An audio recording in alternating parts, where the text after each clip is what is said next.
Welcome to Steelers Wrap Up on Pittsburgh CW.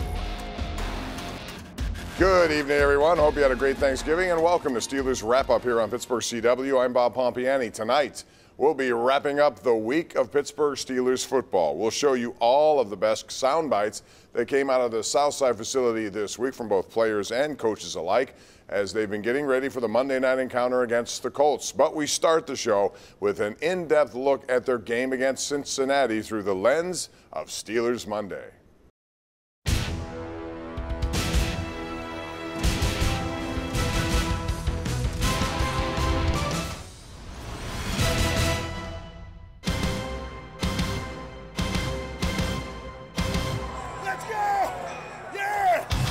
The Steelers were looking for all the help they could get Sunday in a make-or-break game against the Bengals. 1st and 10, look out. Part of the play was Cameron Hayward, and Joe Mixon said, where did he come from? They were making plays early on. Throws it down the field. That pass will be pulled in at the 39-yard line. Pickett to Pickens. And it seemed like they found their footing. Begs in, he keeps it, and he's got open field. 25, 20, out of bounds as they seal him to the sideline far. I think the balance between the run and pass, right? I mean, that's what was great for us against the Saints, and I think that was, what was really good for us in that first half. Goes to the 15-10, Najee Harris leaps a man, gets to the pylon, and that is a Pittsburgh Steelers touchdown. Oh, Sweet Marie, what a great job. Now it's mano-a-mano at the goal line, and he just goes high jump over top of the guy. We were scoring, we was moving the ball. We did what we was executing our game plan. But only one half of offense doesn't work too well in the NFL. The jet sweep left to right is Steven Sims, and he can't go anywhere. He's going to lose 3 yards. We just couldn't get a rhythm. You seen it out there. I mean, we just had, when we had those field positions, opportunities, we just didn't capitalize on it. Our job, receivers and quarterback, we have to be consistent, and the run game needs to be consistent. We just got to execute at a higher level in the second half. The Pittsburgh Pigeons didn't come out to play on Sunday, but T.J. Watt was seen flying around the field all game. Pass, batted down, intercepted. T.J. Watt ends up with the football. I always try to make a play, even though I can't get the quarterback all the time. Just happen to come down with it. But Watt is only one guy. The Steelers need 22 to win. Throws it across the field. There's a guy wide open running free, and that's P. Ryan. P. Ryan inside the 10, down to the 5, and he's into the end zone for a touchdown from Cincinnati. Dumps it off in the flat, running to the 5-yard line, and that's P. Ryan getting down to the goal line, and that's a touchdown for P. Ryan. We know we got to be better, but we're going to see. It's really testing care of our team right now, how we respond. The Steelers went from flying high to feeling low. Give away a key opportunity. Talk about climbing out of a hole, but we just keep digging ourselves more and more further into that hole. We're not where we want to be clearly right now, but sitting here and sulking about it, we can't take everything personally. The Steelers failed to sweep this Steelers Monday. For KDK News, I'm Rich Walsh. Needless to say, that loss to the Bengals put them in a deep hole when it comes to winning the division. Check out the updated standings. The Ravens and the Bengals seem to be primed for a playoff run, but the Steelers and the Browns, not so much. Well, last week's game wasn't a total loss for those in attendance. The Steelers honored our nation's military throughout the game with their annual salute to service. Part of that salute was some shout-outs from Steeler fans serving our country from all over the world. My name is Sergeant Larry Clark, and I'm born and raised Pittsburgh, Pennsylvania. I'm Lieutenant Dominic Mercado from Texas. I'm Lieutenant Brandon Mercado from Texas. There's only one nation, and that's Steeler Nation. Here we go. Master Sergeant Michael Dabrowski here from Ford City, Pennsylvania. I'm currently in Kaiserslautern, Germany, home of the 7th Mission Support Command. Army strong, Pittsburgh proud. Go Steelers. We always love hearing from soldiers who are fans of the black and gold, and we'll have more of those for you coming up later in the program. But coming up next, we're going to recap the top interviews that came out of Steelers practice facility this week, so stick around. It's next. Welcome back to Steelers Wrap Up on Pittsburgh CW. Hello, my name is Lieutenant Nicole Mountain from Indiana, PA, and I'm currently stationed at Fleet Survey Team in Mississippi. And I want to send a shout out to my friends and family back home. Go Steelers! What's up, Pittsburgh? It's Sean Rogers here, and I'm a United States Search and Rescue swimmer on the USS Tripoli. And I'm here to tell you that I've been sacrificing sleep for weeks to watch Pittsburgh Steelers football, baby! Crank that right again! Whoa, let's go! Hey, welcome back, everyone, to Steelers Wrap Up. I'm Bob Pompeani. Thanks for joining us tonight. As he does at noon on Tuesdays every week, Mike Tomlin addressed the assembled media with his weekly press conference. Things didn't get too heated this week, but there were some interesting tidbits to come out of that get-together. That's what they say when they're having success, and they don't say it when they're not. And so I don't worry much about that. I focus on the things that are within our control. And, you know, when I look at the tape, there were some repeat concepts, but Cincinnati was in some repeat concepts. And that's football. When it's good on good, particularly in the latter part of the season, there's very little secrets. I don't know that we were all that surprised by anything that they did offensively. So then it comes down to execution. We got a lot of work ahead of us in terms of putting together a good plan and readying our guys and dividing the labor up. We're excited about Monday Night Ball. We don't take that for granted. To play in front of primetime television audience and our peers, man, that's something that we covet. But we show our respect for it by how we prepare, our singleness of purpose, and then ultimately how we play. After Coach Tomlin's press conference on Tuesday, players went back to work the very next day, getting prepared to face the Indianapolis Colts on Monday night. Here are some of the best of the player interviews from inside the locker room this week. Like I said, we got to be detailed, protect the football. I got to make good decisions, get us in scoring position, and I think everything else will take care of itself. Opportunity. So whenever I get open, or Tay get open, or anybody else get open, whenever the ball is delivered, and if he's wide open, or if he makes a catch, it's just the opportunity you make. Just be myself and try not to press, because the more you do that, the more you're not really. I feel like playing for the team. You know what I'm saying? It's more for yourself. So I kind of don't want to, go down that road. Here's a look at the Steelers' upcoming schedule. They had an extra day off in preparation this week for the Colts. Next game Monday night in Indianapolis. And then it's off to Atlanta to take on the Falcons before coming home to host the Ravens. December finishes off with 2 games against a couple of the worst teams in the NFL right now, the Carolina Panthers and the Las Vegas Raiders. Coming up, Merril Hoge checks in with his weekly playbook segment. This week, he's going to show you how the Steelers were able to hit some big plays down the field and how important it is to capitalize them throughout the rest of this season. That's next. Welcome back to Steelers Wrap Up on Pittsburgh CW. Hey, my name is Sergeant Davis Rohr with the 111th Engineer Brigade over here in Camp Peary, Kuwait. And I just want to give a shout out to my steel curtain, my Pittsburgh Steelers. I'm Senior Airman Jesse Lewis from Medina Air Base. I just got to say, go Steelers and get her done. What's going on, Steelers Nation? It's Master Sergeant Lomax for the 332nd Security Forces Squadron, here to wish my team, the Pittsburgh Steelers, the best of luck this year, this season. Let's get 7. All right, welcome back to Steelers Wrap Up, everyone. At halftime of Sunday's game against the Bengals, the Steelers had to be feeling pretty good about themselves. During the first half of that game, you might remember they scored 20 points most of the year, and they had great success with splash plays. In tonight's playbook, Merril Hoge shows us why it's so important for them to take advantage of those plays as this season progresses.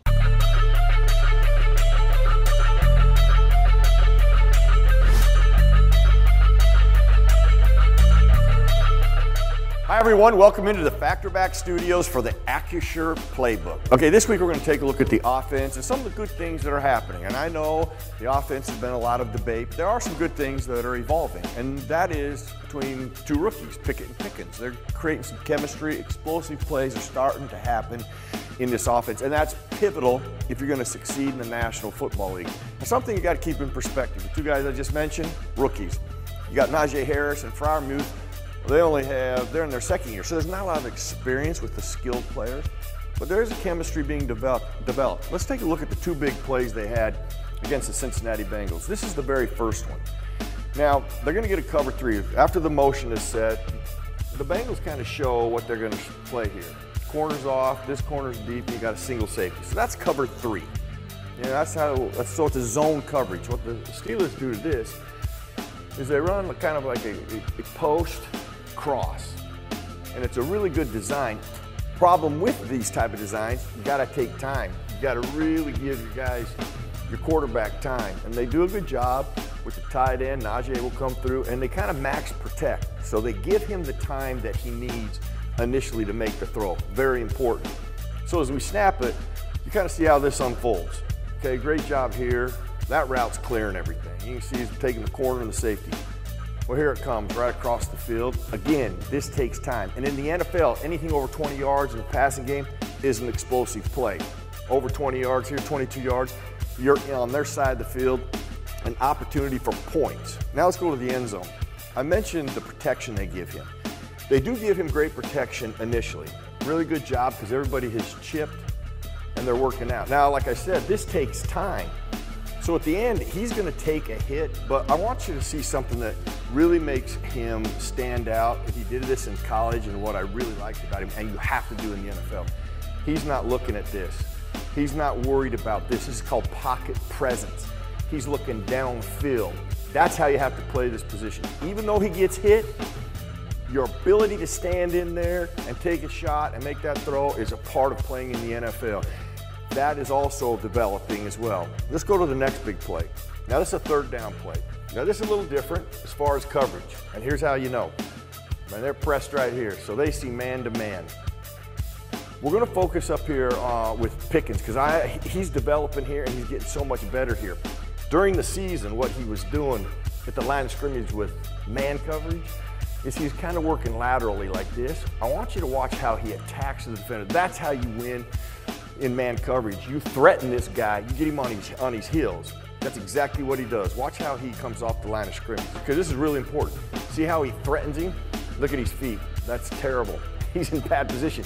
Well, he's already won, and your quarterback kind of knows that right now. He turns around and lets it go. You know, he trusts his guy. You know, this is the chemistry that you're starting to see them evolve. These explosive plays are awesome. The one problem with them, the first one, they get 3 points off it. This last one, they got no points off it. So developing points off the explosive plays as they continue to evolve in the season will help this offense continue to get on roll. Our thanks to Merril Hoge and the crew over at Steelers TV for another great playbook. Coming up next, a former intern of mine, Dave Dameshek. He's going to join us with another edition of Ifsburgh, where he looks at what might have happened had Ben Roethlisberger not made that famous tackle against the Colts in 2005. Stick around, that's coming up next. Welcome back to Steelers Wrap Up on Pittsburgh CW. Hi, my name is Senior Airman Anthony Ness. I am deployed at Wask Air Force Base, Poland. I just want to give a shout out to my family and friends back home, Mom and Dad, John and Valerie, and my girlfriend Ashlyn. Love and miss you guys, and go Steelers. All right, welcome back to Steelers Wrap Up here on Pittsburgh CW. I'm Bob Pompeani. After his retirement last year, Ben Roethlisberger cemented his stature as the greatest passer in Steelers history. But tonight, Dave Dameshek takes a look back at one of his most unsung plays that did not involve throwing the football at all. The receiver in the end zone did not survive the ground. It's an incomplete pass.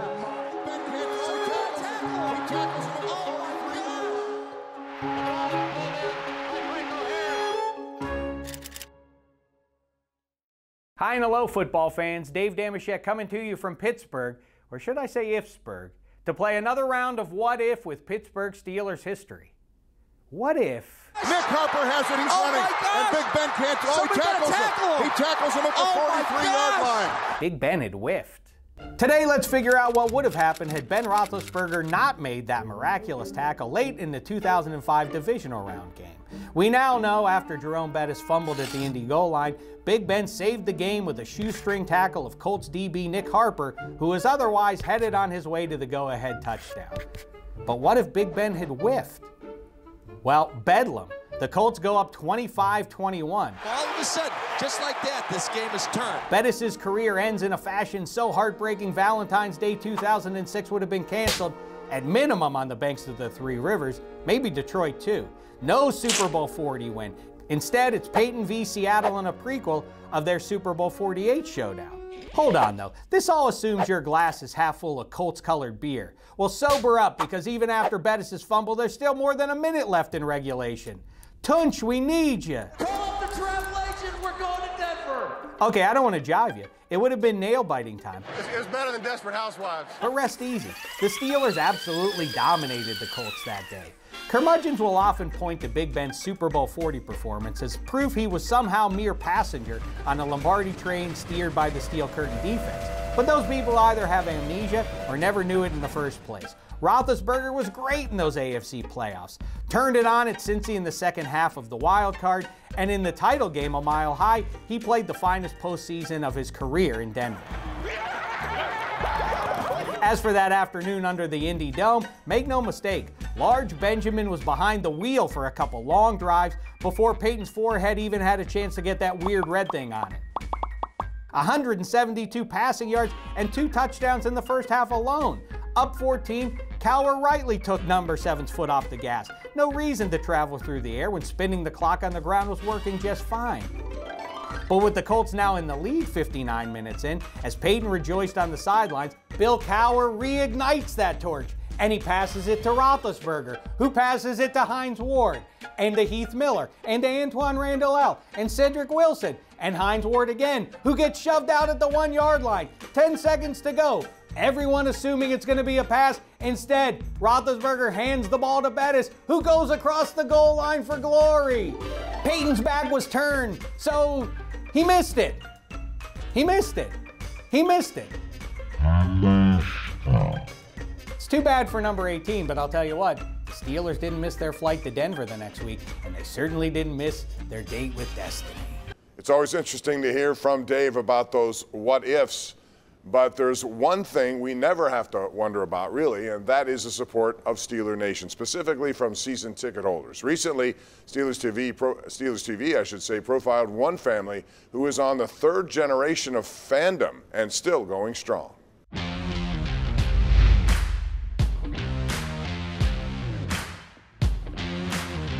Bob Sharp, I started coming to games when I was about 5, 6 years old, so about 50 years.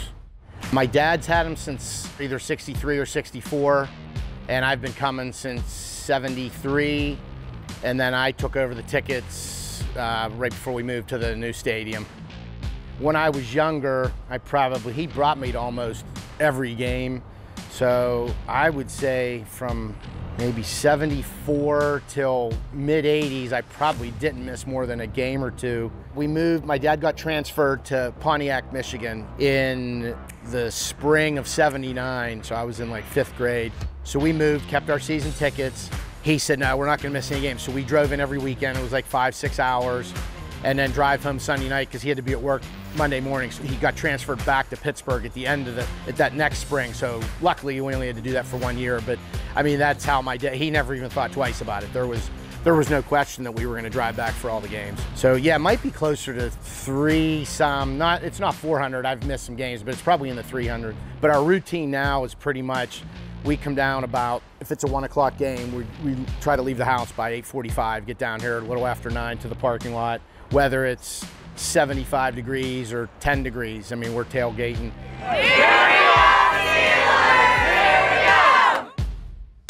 I mean, I grew up, I mean, it was my dad and my thing. I mean, that was, to him, the Steelers was, I mean, you know, pretty close behind family and a lot of other I mean, it was just a diehard passion, you know, and I started bringing my kids, Tyler and Logan, when they were young. Yeah, it's been great. It's been passed down for generations. We've been coming here since Three Rivers Stadium. Always had a great time at the tailgates. Great food, great atmosphere. The people all with a great friends, and so I enjoy every moment of it. It's really just, it's kind of surreal. It's nice because we get to do something together like every week, like during the Steelers season. Obviously he loves it so much, and I like that he likes it, and so that makes me like it too. This is what we do. We planned my wedding, my honeymoon, birthday parties, vacations around. We look at the schedule when it comes out, so there's nothing planned for those home games and even some of the away games that we're going to go. It's hard to explain why it is, but it's, yeah, like I said, I still get goosebumps. I still take it personally when they lose. I still get upset if they don't have a chance to go to the playoffs or the Super Bowl. So it's hard to explain. It was bred in me, and I'll be that way, until I'm not breathing anymore, until I'm not upright. Our thanks again to Steelers TV for that great look at the many generations of Steeler fans. We're almost out of time here on Steelers Wrap Up. When we come back, we're going to show you what we have store for you coming up on Sunday, KDKA TV. Don't go away. Welcome back to Steelers Wrap Up on Pittsburgh CW. Welcome back, everyone. Almost done with a wrap-up show. It's almost wrapped up. But before we go, we'd like to make sure you know what's coming up this Sunday fun day of football programming on KDKA. We will begin with our Steelers kickoff show. That's 11:30 in the morning, and it's live, immediately followed by the NFL Today on CBS. Then it's a big AFC game between the Bengals and the Titans at 1 p.m. And later that night, we'll get you all ready for the Monday game with our Round of Sound on the #1 Cochran Sports Showdown. And that's all the time we have tonight. Thank you very much for watching. We hope you have a wonderful weekend and hope you had a great Thanksgiving as well. We'll see you next week.